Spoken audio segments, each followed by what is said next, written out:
minasan! Chapter 240 Sakamoto Days telah rilis dengan judul Harga Diri, di mana akhirnya Sakamoto terbangun dan melindungi istri serta anaknya.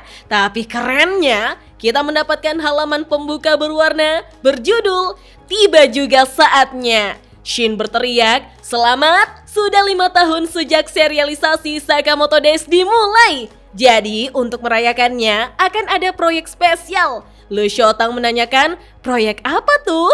Dengan semangat Shin menjelaskan bahwa tahun ini proyeknya keren banget loh. Karena ini perayaan 5 tahun, akan ada 5 proyek spesial. Semuanya bukan proyek kaleng-kaleng. Nah, informasi proyek perayaan 5 tahun yang keren banget itu ada di halaman berwarna yang memperlihatkan Sakamoto, Nagumo, Shin, Aoi, Hana, Heisuke, Pisuke, Shishiba, dan Osaragi. Tertulis, persiapan 5 pesta apresiasi pembaca setia sedang berlangsung. Mulai dari voting laga terbaik, artikel berisi hasil wawancara, dan masih banyak lagi. Semua yang terjadi di keseharian ini akan menjadi kenangan yang berharga. Wah, colorful banget ya. Sebelum saya lanjut, siapa tahu ada yang ingin berdonasi, silakan klik link Saweria yang ada di deskripsi ya. Tertulis pada panel awal, bagaimana nasib Sakamoto yang sudah dinaikkan ke helikopter. Ketika Shin harus bertarung melawan Tanabata, begitupun Shishiba melawan Gozu, dan Boilet bersama Wutang melawan para kroco pembunuh bayaran, tiba-tiba pembunuh bayaran lain justru mengarahkan bazooka mereka ke arah helikopter yang membawa Sakamoto dan mulai berjalan pergi. Pembunuh bayaran yang membawa bazooka itu merasa akan menjadi orang yang sukses kalau dia berhasil meledakkan helikopter itu. Shin pun merasa celaka, namun tembakan sudah diarahkan dan berhasil mengenai baling-baling helikopternya. Tentu saja Shin, Boilet, dan Shishiba mengkhawatirkan Sakamoto dan keluarganya. Sementara Amane tampak kesusahan menerbangkan helikopter yang sudah kehilangan kendali karena baling-baling utamanya tertembak. Di sini, Aoi sangat panik dan ketakutan memikirkan suaminya sambil memeluk Hana. Kita pun diperlihatkan alam bawah sadar Sakamoto yang sedang duduk bersama Rion Akao. Saat itulah Sakamoto menyadari kalau Aoi dalam bahaya. Sakamoto tahu kalau dia harus segera kembali, tapi dia memanggil Akao, menanyakan apakah dirinya bisa menang melawan Uzuki dan teman-temannya. Siapa sangka Akao justru tertawa terbahak-bahak memaki Sakamoto bodoh. "Ngapain kau berpikir keras?"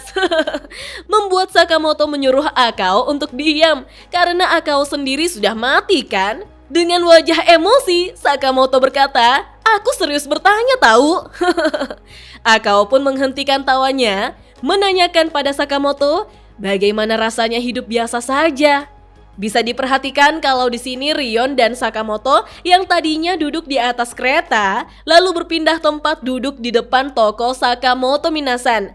Sakamoto dengan serius menjawab, rasanya sangat menyenangkan. Sakamoto merasakan berbagai macam kebahagiaan yang tidak pernah dia bayangkan saat dia masih jadi pembunuh bayaran. Kita pun diperlihatkan kenangan hangat yang Sakamoto ingat saat Sakamoto makan bersama dengan Aoi dan Hana, serta Shin, Lu Shotang, Heisuke, dan Amane. Sakamoto melanjutkan bahwa dia mungkin jadi lemah. Sekarang dia sangat takut kehilangan orang-orang di sekitarnya. Sakamoto tahu kalau tidak seharusnya dia menikmati keseharian yang biasa saja. Akao lalu memaki Sakamoto, "Kau ini memang bodoh banget." Tentu saja Sakamoto kesal minasan. Akao kembali bertanya, "Apa yang sudah kau pelajari dari keseharian biasa saja itu? Apa yang sudah kau dapat dari sana?" Membuat Sakamoto bingung mendengarnya. Menurut Akao, seharusnya ada banyak sekali hal yang Sakamoto ketahui karena keseharian itu. Hal-hal yang tidak Akao ketahui dan tidak pernah dia alami. Itulah kekuatan Sakamoto sekarang kan? Di sini Akao naik tangga, sedangkan Sakamoto berdiri di sisi tangga satunya. Mengingatkan saya pada adegannya Kimi no Nawa saat Taki Tachibana dan Mitsuha Miyamizu berpapasan di tangga ini, tapi tidak saling menyadari satu sama lain. Sakamoto menanyakan, memang apa gunanya semua itu di dalam pertarungan? Akao pun menceritakan pada Sakamoto bahwa dia dan Uzuki pernah bercita-cita menjalani keseharian yang biasa saja. Tapi cita-cita itu pupus. Entah apa yang salah dari cara mereka mencapainya. Tapi Akao yakin yang salah bukanlah cita-cita itu sendiri. Jadi Sakamoto harus menang dan membuktikannya. Wah, senyuman Akao di sini manis sekaligus memberi kesan keren ya, minasan. Sakamoto terkejut mendengarnya, lalu memastikan apakah dirinya bisa menang. Akao menjawab bahwa dia sudah pernah bilang sebelumnya, asalkan Sakamoto punya sesuatu untuk dilindungi, maka Sakamoto sudah pasti kuat, bahkan lebih kuat dari Akao sendiri. Akao lantas membelakangi Sakamoto, menghisap rokoknya, lalu dibuang dan diinjaknya. Akao mengangkat tangannya, lalu menyuruh Sakamoto untuk pergi sekarang. Akao berjanji akan menahan luka Sakamoto untuk sementara waktu. Sakamoto hanya bisa takjub melihat sahabatnya itu, minasan. Kemudian, Akao berbalik untuk mengucapkan kalimat terakhirnya. Dia mengingatkan Sakamoto untuk tidak mempedulikan dirinya yang ada di dalam Uzuki lagi. Sosok Akao itu hanyalah ilusi yang Uzuki ciptakan seenaknya. Uzuki sendiri hanyalah pria malang yang tidak bisa jadi orang jahat sepenuhnya. Jadi, Akao meminta tolong pada Sakamoto untuk menangani dia. Sakamoto pun hanya mengiyakannya. Lalu Akao mulai memegangi pistolnya dan meminta tolong agar Sakamoto menyampaikan pada Akira bahwa dia tidak perlu balas dendam segala. Jadi, berdandanlah, bersenang-senang, dan makan hidangan enak yang banyak. Sakamoto di sini menutup matanya dan hanya menjawab, "Iya." Kemudian, Sakamoto pun mulai membuka matanya dan tersenyum untuk berterima kasih pada Akao. Sementara Akao menodongkan Sakamoto pistol dan berkata, "Dadah sahabatku, hajar mereka." Dan kita pun diperlihatkan tembakan Akao yang menjadi transisi ke dunia nyata, di mana helikopter yang ditumpangi oleh Sakamoto sudah meledak karena ditembak oleh bazooka untuk kedua kalinya. Tembakan itu kena telak, minasan. Tentu saja Boilet dan Atari sangat khawatir dengan keadaan mereka yang ada di dalam helikopter. Ketika helikopternya hancur dan terbakar, Amane dan Toramaru terlihat jatuh dari udara. Namun, Amane di sini berusaha melindungi Toramaru yang sudah tidak sadarkan diri sambil mengkhawatirkan Sakamoto dan Aoi. Kita pun diperlihatkan senyuman senang dari Gozu yang tahu kalau Sakamoto akhirnya mati begitu saja. Tapi Shin terdiam sejenak lalu tersenyum ketika mendapatkan penglihatan dan mendengarkan suara dari isi pikiran Sakamoto.